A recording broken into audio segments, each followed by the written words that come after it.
Dili siya kasabot og rules ra yaw-yaw plus ra suwat. So maka-help mo the video manipulative sa students. Labi na sa mga students nga visual learners. So these are especially useful in subjects like math and science where students can see how processes work through thermal models rather than handling physical objects. So mas gamit siya sa math and science kuno kay math kay lisod gyud baya daghan kayo mga kanang processes. So in video manipulatives kay makita kayo sa students from simple to complex yun. And also, and benefit po aning video manipulatives kay easy access na siya everywhere and anywhere. Kay pwede na nila makita there is sa school. And kung wala sila kasabot sa school, pwede nila mo, igulin nila sa balay, pwede po nila matanaw. Next is example of activity sa video manipulatives. Example kay shape hunt video. Ang concept kay geometry identifying 2D shapes.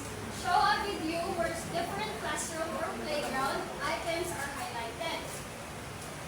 So, magkakita daw ang video like different classroom or playground highlighted stop sign, wall, or window.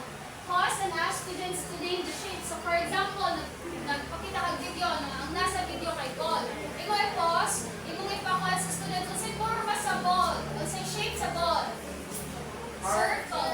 So, kung sa'y shape sa bintana.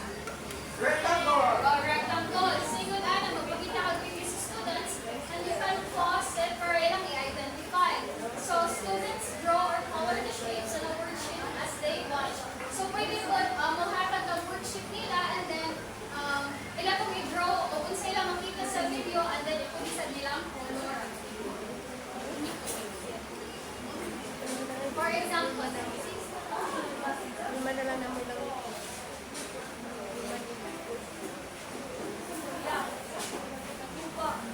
mabasa po. Pisik-pisik.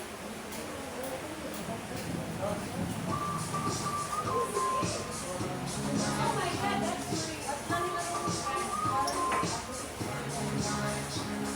you start with the number 2 and as you go along, skip every other number and practice this song. Start with 2, that's what you're gonna do. So ready? I'm ready to start with 2, 6, 8, 10.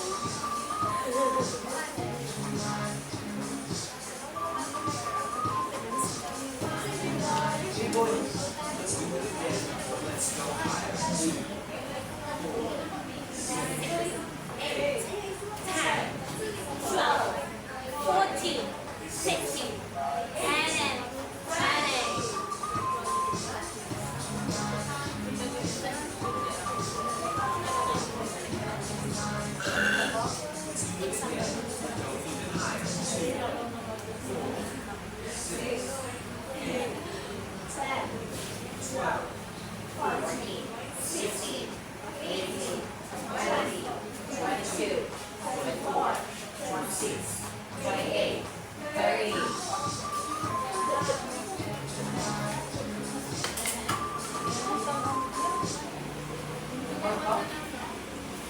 Mga sa pagka-example sa video manipulatives.